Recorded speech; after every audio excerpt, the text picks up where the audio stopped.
Welcome to current affairs light YouTube channel. ఇవాళ మన క్లాస్లో రీసెంట్గా జరిగినటువంటి కరెంట్ అఫైర్స్లో ఇంపార్టెంట్ కాన్సెప్ట్ చూస్తున్నామండి. మీకు కనుక మా ఛానల్లో ఉన్నటువంటి వీడియోస్ అండ్ ఎక్స్ప్లెనేషన్ వచ్చినట్లయితే మా ఛానల్ లైక్ చేయండి, షేర్ చేయండి and subscribe. Welcome to current affairs light YouTube channel. ఇవాళ మన class concept air India's queen of the sky అనమాట. సో మనకి తెలుసు క్వీన్ ఆఫ్ ద స్కై అని చెప్పి పిలువబడేటువంటి బోయింగ్ విమానం ఏదైతే ఉందో, బోయింగ్ 747 విమానం ఏదైతే ఉందో అది తన యొక్క చివరి ఫ్లైట్ని తీసుకోవడం జరిగింది. టాటా వాళ్ళు ఏర్పాటు చేసినటువంటి ఎయిర్ ఇండియా ఎయిర్లైన్స్కి సంబంధించినటువంటి బోయింగ్ 747 విభాగం ఏదైతే ఉందో ఫ్లైట్, అది రీసెంట్గా తన యొక్క వర్కింగ్ అనేది ఆపేయడం జరిగిందనమాట. లాస్ట్ ఫ్లైట్ అంటే చివరి ఎప్పుడు ప్రయోగించి వాడడం జరిగిందంటే మన ముంబైలో ఉన్నటువంటి ఛత్రపతి శివాజీ ఎయిర్పోర్ట్ నుంచి తన చివరి ప్రయాణాన్ని తీసుకుందనమాట, ఒక ఇంటర్నేషనల్ ఎయిర్పోర్ట్ ద్వారా. అండ్ దీన్ని ఇక మీదట వర్కింగ్లో ఉంచరు. బట్ ఇటువంటి తర్వాత వచ్చినటువంటి మోడల్స్ ఏవైతే ఉన్నాయో అవి ప్రజెంట్ చాలా బెటర్ టెక్నాలజీ తోటి వినియోగంలో ఉన్నాయి. సో ఇది ఎప్పుడో చాలా కాలం నుంచి బోయింగ్ 7 విమానం ఏదైతే ఉందో దాన్ని ఇక మీదట వర్కింగ్లోంచి తీసేది. అండ్ ఈ విమానానికి ఉన్నటువంటి బెస్ట్ పేరు ఏంటంటే క్వీన్ ఆఫ్ ద స్కై అనమాట. బట్ ఫస్ట్ తయారు చేసినప్పుడు మొదట్లో అయితే ఒక కార్గో ఫ్లైట్గా మాత్రమే వాడారు. వస్తువుల్ని రవాణా చేసి మాత్రమే ఈ యొక్క క్వీన్ అనబడేటువంటి బోయింగ్ 747ని వినియోగించారు. బట్ తర్వాతి కాలంలో ఇది లాంగ్ డిస్టెన్స్ ఇంటర్నేషనల్ ఫ్లైట్గా కూడా వినియోగించారు అనమాట. బట్ ఇది మన దేశానికి గర్వకారణమైనటువంటి విషయం. ఎందుకంటే బోయింగ్ 747 విమానం అనేది అత్యధిక కాలం సేవలు అందించిన విమానాల లిస్టులో ఉంది. And air India CEO Campbell Wilson అనమాట. క్వీన్ ఆఫ్ ది స్కై విమానం ఏది అంటే బోయింగ్ 747. అది తన ఇంక మీదట సేవల నుంచి తొలగించబడింది. పావులు సుబ్బారావు గారు, సో సైంటిస్ట్ అనమాట. ఆయన పేరు మీదుగా చాలా సంస్థలు ఉన్నాయి, ఆయనకు ఒక కంపెనీ ఉంది. అండ్ దాంతోపాటు ఆయన చేసినటువంటి స్వచ్ఛంద కార్యక్రమాలు, స్కూల్ ఏర్పాటు చేయడం, అనాశరణాలు ఏర్పాటు చేయడం, ఇలాంటి చాలా విషయాలు అనేవి ఆయన చేశారనమాట. ఈయనకి రీసెంట్గా ఆయన సైంటిస్ట్గా అటువంటి సేవల గుర్తింపుగాను మన ఆస్ట్రానామికల్ సొసైటీ ఆఫ్ ఇండియా వాళ్ళు ఆర్యభట్ట అవార్డు అనేది ఇవ్వడం జరిగింది. మన దేశంలో ఒక గొప్ప అవార్డు ఏదంటే ఆర్యభట్ట అవార్డు అన్నమాట. సో రీసెంట్గా పావులు సుబ్బారావు గారికి అవార్డు అనేది ఇవ్వడం జరిగింది. సో ఇక్కడ చెప్తున్నటువంటి పావులు సుబ్బారావు గారు ఎవరైతే ఉన్నారో ఆయన ప్రజెంట్ అనంత్ టెక్నాలజీ CEOగా ఉన్నారు. ఆ కంపెనీ ఏదైతే ఉందో ఆ కంపెనీ అనమాట. ఆయన ఏరోనాటికల్ సొసైటీకి సంబంధించినటువంటి అవార్డు, ఆర్యభట్ట అవార్డు అనేది రీసెంట్గా పొందుకోవడం జరిగింది. అండ్ ఈ అవార్డు ఎందుకోసం ఇచ్చారంటే ఆయన మన దేశం యొక్క ఆస్ట్రోనామిక్స్కి, నథింగ్ బట్ మనం చేసేటువంటి ప్రయోగాలు ఏవైతే ఆస్ట్రానమీ పరంగా ఆయన తన సేవల్ని మన దేశానికి అందించినందుకు గుర్తింపుగా ఆస్ట్రానామికల్ డిపార్ట్మెంట్ ఆఫ్ ఇండియా తరపున ఆయన గుర్తిస్తూ డాక్టర్ రావు గారికి అంటే పాల్ సుబ్బారావు గారికి ఈ యొక్క ఆర్యభట్ట అవార్డు అనేది ఇవ్వడం జరిగింది. ఆయన 1992 టైంలో ఒక ఇస్రోలో సైంటిస్ట్గా వర్క్ చేయడం జరిగింది. అండ్ దాని తర్వాత ఆయన అనంత టెక్నాలజీస్ లిమిటెడ్ అనేటువంటి కంపెనీ ఏర్పాటు చేయడం జరిగింది. మనకి ఇస్రో చైర్మన్ పేరు తెలుసు, సోమనాథ్ గారు. ఆయన చేతుల మీదుగా ఈ యొక్క అవార్డు అనేది ఇవ్వడం జరిగింది.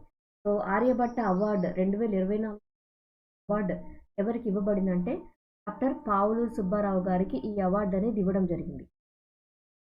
నేపాల్, సో నేపాల్ నుంచి ఒక కాన్ఫరెన్స్ అనేది ఇంటర్నేషనల్ కాన్ఫరెన్స్ నిర్వహించడం జరిగిందనమాట.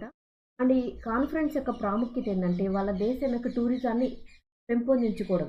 బట్ ఏ విధంగా వాళ్ళ టూరిజాన్ని డెవలప్మెంట్ చేయాలనుకుంటున్నారంటే ఒక మీటింగ్ అనేది కండక్ట్ చేశారు నేపాల్లో.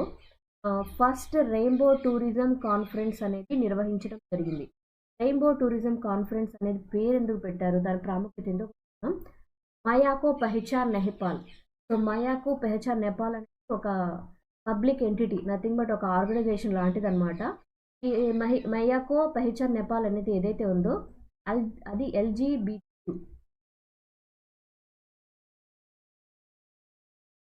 ఎవరైతే పీపుల్ ఉంటారో LGBTQ పీపుల్ వాళ్ళని గుర్తించి వాళ్ళని కూడా గౌరవించే విధంగా సొసైటీలో మార్పులు తీసుకుని రావాలి అని ఉండేటువంటి ఒక ఆర్గనైజేషన్ అనమాట. సో LGBTQ కమ్యూనిటీలో ఉండేటువంటి పీపుల్ని గౌరవించాలని తీసుకునేటువంటి ఆర్గనైజేషనే మయాకో పెహచాన్ నేపాల్. వాళ్ళు అండ్ నేపాల్ టూరిజం బోర్డు వాళ్ళు కలిసి ఏర్పాటు చేసినటువంటి ఒక కాన్ఫరెన్స్. అందుకే ఆ కాన్ఫరెన్స్ పేరు అనేది రెయిన్బో టూరిజం కాన్ఫరెన్స్ సొసైటీ పరంగా మేల్ అండ్ ఫీమేల్ని మాత్రమే గౌరవిస్తారు. బట్ ఎల్జీబీటీక్యూ కమ్యూనిటీ ఏదైతే ఉందో వాళ్ళు సేమ్ సెక్స్ మ్యారేజ్ని తీసుకోవాలని చూస్తుంటారు. బట్ సేమ్ సెక్స్ మ్యారేజ్ అనేది కొన్ని దేశాల్లో అలౌ లేదు అని లీగలైజ్ లేదు. కానీ నేపాల్లో మేము సేమ్ సెక్స్ మ్యారేజ్ని అలౌ చేస్తాము, ఇది కూడా గౌరవిస్తామని వాళ్ళు తెలియజేశారనమాట నేపాల్లో. అందుకోసమే ఈ యొక్క నేపాల్ పరంగా వాళ్ళు ఏంటంటే ముందు గౌరవిస్తున్నారు.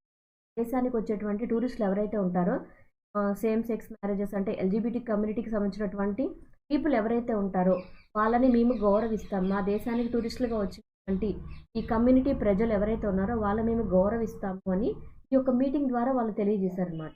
సో ఏ విధంగా అంటే ఎల్జీబీటీ ఫ్రెండ్లీ టూరిజం డెస్టినేషన్గా నేపాల్ని ఇక మీరు చూడొచ్చు. ఎందుకంటే సొసైటీ పరంగా వాళ్ళకి గౌరవం అనేది తక్కువగా ఉంటుంది.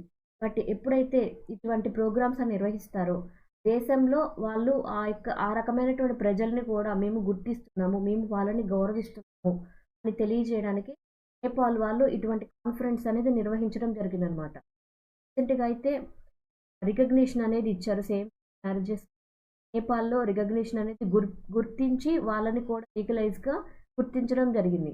అందుకోసమే రెయిన్బో టూరిజం కాన్ఫరెన్స్ అనేది నిర్వహించి మన దేశంలో అంటే అక్కడ నేపాల్ దేశంలో కూడా మేము అందరినీ గౌరవిస్తాము, వాళ్ళ జెండర్ యొక్క ప్రయారిటీని మేము తీసుకోమని తెలియజేశారనమాట.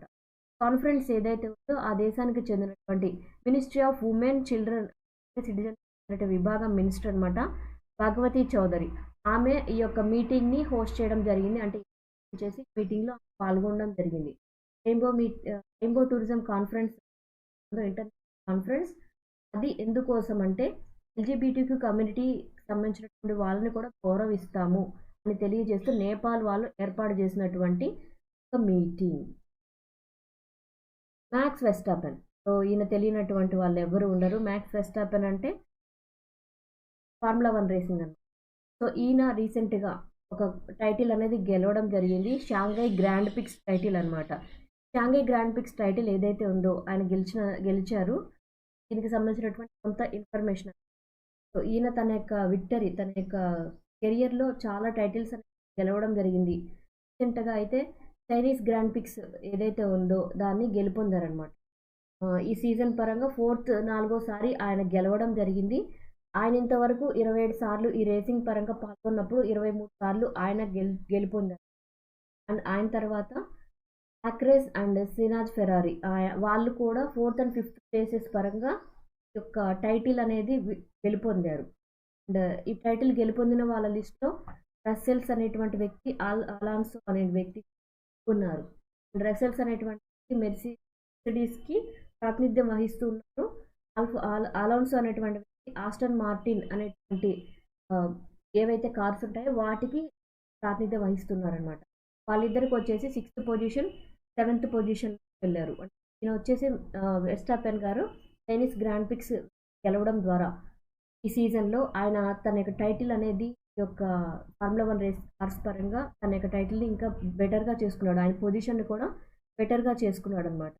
అండ్ ఇప్పుడు వరకు ఈయనకు వచ్చినటువంటి స్టాండింగ్ పాయింట్స్ ఎంతవరకు ఉన్నాయంటే 110 పాయింట్ల వరకు ఆయన గెలుపొందడం జరిగింది. ఆయన తర్వాత పొజిషన్లో పెరేజ్ ఒకళ్ళు ఉన్నారు, లాక్రెస్ ఒకళ్ళు ఉన్నారు, సైనిజ్ ఈ ముగ్గురు కూడా ఈ యొక్క పొజిషన్స్ అనేవి సొంతం చేసుకోవడం జరిగింది. 2nd position, 3rd position and 4th position. ఇలా జరిగినటువంటి చైనీస్ గ్రాండ్ ప్రిక్స్ విజేత ఎవరంటే Max Verstappen. Thank you for watching my video. మీకు కనుక నా వీడియోని ఎక్స్ప్లెనేషన్ నచ్చినట్లయితే నా వీడియోస్ లైక్ చేయండి, షేర్ చేయండి అండ్ సబ్స్క్రైబ్ చేయండి. మీకు నా వీడియోస్ ఏ విధంగా అనిపిస్తున్నాయో నా కామెంట్ సెక్షన్లో తెలియజేయండి. Thank you for watching my video.